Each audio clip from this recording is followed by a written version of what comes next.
नमस्कार दोस्तों, दूसरे पर खड़े हैं कि बॉडियां जिस तरीके से पड़ी हुई थी एक के बाद एक शव मिले थे। अब आइए जानते हैं क्या सरकार ने नया फैसला लिया है। कोल्ड स्टोरेज रूम मिल रहा है क्या? खराब हो जाती थी, मर जाती थी। कोई कोल्ड स्टोरेज रूम पास हुआ है? क्या मामला है, कब हुआ है, क्या अथक प्रयास थे आपके? देखिए, जैसे आप हर गर्मी में देख रहे थे, पिछली गर्मी में भी आपने देखा था डेड बॉडीज जो है शवों की दुर्गति हो रही थी, नीचे रखने पड़ रहे थे क्योंकि हमारे यहाँ जो फ्रीजर है वो अपर्याप्त संख्या में थे और खराब थे ज्यादा। पहले हमारे पास जो 8 फ्रीजर बड़े वाले थे वो सारे खराब हो गए थे पिछली गर्मी में, जिसकी वजह से लोग परेशान हो रहे थे। उनके जो परिजन है रात को 2-2 बजे उनसे बर्फ मंगाई जा रही थी। इस विषय में हम पहले डीसी साहब से मिले थे, उनको लेटर दिया था और जब हमने ये धरना प्रदर्शन किया उस मांग पत्र के अंदर ये मांग भी प्रमुखता से थी कि जो आपका मेडिकल कॉलेज की तर्ज पे यहाँ कोल्ड स्टोरेज रूम बनाया जाए ताकि भविष्य की जरूरतों को भी पूरा किया जा सके।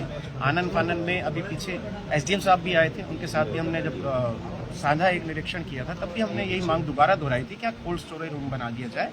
क्योंकि देखिए, शवों की दुर्गति होना एक बहुत जिसको बोल सकते हैं ना कि भाई बहुत ही शर्मनाक परिस्थिति होती है कि शव नीचे सड़ रहे होते हैं और कई बार तो उनमें कीड़े पड़ जाते थे। क्योंकि आप जानते हैं जो अज्ञात डेड बॉडी होती है, लवारिस डेड बॉडी होती है, उसको 72 घंटे रखने का एक नियम है ताकि उसके परिजनों की पहचान हो सके। उसके बाद ही उसको जो है क्रिमिनेशन के लिए भेजा जाता है। उस वजह से और जो है दबाव पड़ा रहता था यहाँ पे। हमने पीछे एसडीएम साहब से भी कहा था कि इस जो वर्कलोड है इसको डिवाइड किया जाए। जो छायसा मेडिकल कॉलेज है उसके अंदर भी जो पोस्टमार्टम की प्रक्रिया शुरू की जाए, उस पर जल्द सरकार काम कर रही है और बहुत अच्छा हम सरकार का धन्यवाद करते हैं जो हमारी हर जो डिमांड थी रेफर मुक्त संघर्ष समिति की उस पर संज्ञान ले रही है और हर डिमांड लगातार पिछले साल यहाँ पे खड़ा होना बहुत मुश्किल पड़ रहा था। शव के बाद शव मिल रहे थे, हर एक घंटा होता कोई ना कोई शव। दिन में ये 8-8, 7-7 शव मिल रहे थे, दुर्गति हो रही थी। ये खैर मैं दिखा नहीं सकता, इस पे हमने इसलिए मार्किंग कर रखी है ताकि आप दिखा सकते हैं। ये पिछले साल की तस्वीर ऐसे नीचे पड़ी शव ऐसे दुर्गति हो रही थी। एक दिन तो ऐसा हुआ कि रात को बाहर स्ट्रेचर पे 2 डेड बॉडी रखनी पड़ी कि अंदर डेड बॉडी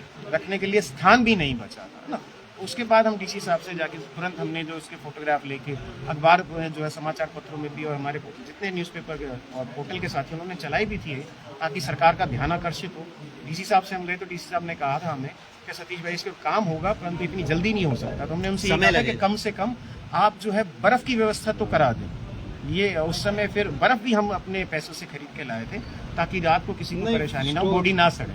कोई डीप फ्रीज भरे भी थे पिछले साल, कुछ थे 16 से कुछ ज्यादा। मैं आपको बता दूं पीछे जो हमारे पास फ्रीजर थे, फ्रीजर उतने ही है परंतु वो जितने खराब थे सबको चेंज करके नए फ्रीजर लगाए गए थे, जिसमें से आपको बता दूं जो है 6 फ्रीजर में से फिर भी मैं बता देता हूँ 6 फ्रीजर जो है एस्पोर्ट कुबोटा वालों ने जब इसका रिनोवेशन किया था तब लगाया था। 4 फ्रीजर उस समय हेल्थ डीजी थे रणजीत पुनिया, मैं वही बता रहा वो CSR फंड से उन्होंने लगा दिया। अरे सुन तो लो ना यार, पहले आप बीच में मत टोके आप, है ना। रणजीत पुनिया जी थे हेल्थ डीजी, उनसे जब हमने बात की उन्होंने 4 फ्रीजर मानेसर से भेजे थे। उसके बाद 4 फ्रीजर और नहीं लगे, यानी 14 फ्रीजर अब हमारे पास टोटल है। और तो इनके अंदर दिक्कत क्या है, इन फ्रीजरों के अंदर टेक्निकली इश्यूज आते रहते हैं।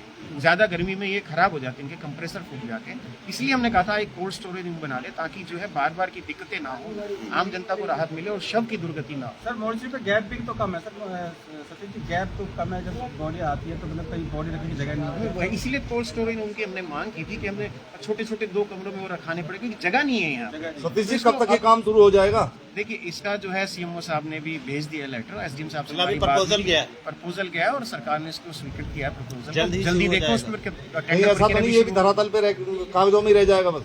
इसका जवाब तो सीएमओ पीएमओ से आप दे सकते हैं, अधिकारी दे सकते हैं ना। हम तो यही कह सकते हैं कि हमने जो शिकायतें दर्ज कराई हैं उस पर सरकार ने, अधिकारियों ने संज्ञान लिया है और बाकी देखते हैं मिनिस्टर क्या करते हैं। इस बार जो 9 से 12 फ्रिज रखे गए थे, 14 से भी आया नहीं, उसमें से 6 फ्रीजर प्रयास आपका ही था, आपके द्वारा ही प्रयास बिल्कुल। उस समय डॉक्टर महेंद्र जी थे, उनके साथ हमने मिलकर बहुत काम किया। उस समय ये जो आप 3 सीटर देख रहे हैं और पंखे देख रहे हैं, वाटर कूलर देख रहे हैं, टंकी देख रहे हैं, जो वॉश बेसिन है वो भी हमने अपने पैसों से लगाया। रेनोवेशन तक भी हुआ था। हाँ, ये सब चीजें हमने अपने पैसों से लगाई। तो सरकार का धन्यवाद करते हैं।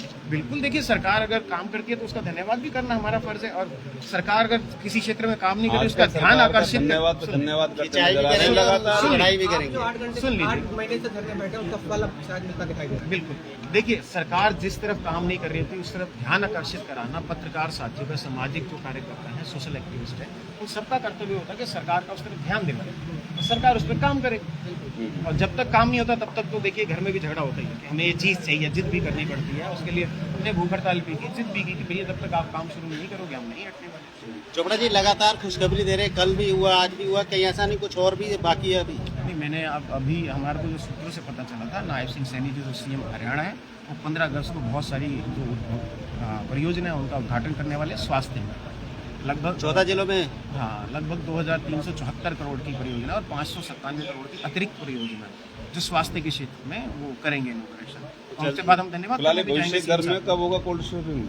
हाँ, जल्दी हो जाए, जल्द होना चाहिए। चलिए, अच्छा एक चीज बताइए, जल्द होना चाहिए। एक चीज बताइए सर, अगली गर्मी में हमें दोबारा से इस तरीके की जो है समस्याओं का सामना जनता को ना करना पड़े। एक चीज बताइए, अभी कल बिल्डिंग तोड़ने का वो किया था, दिखावा कर दिया एक तरीके से, क्योंकि आज बिल्कुल काम बंद है। देखिए, हमारे जो भी जानकारी हमें मिली है कि पहले पेड़ काटने पड़ेंगे, जेसीबी वहाँ चल नहीं हाँ, पाएगी। हाँ। पेड़ काफी सारे हैं और शायद पेड़ों को पहले काटे और उसके बाद उसको डिसमेंटल तो करना आसान पेड़ों हो का जाएगा। तो वन विभाग की तरफ से अभी लेटर नहीं जारी किया गया, मेरे हिसाब से तो इन्होंने नहीं शायद किया अभी।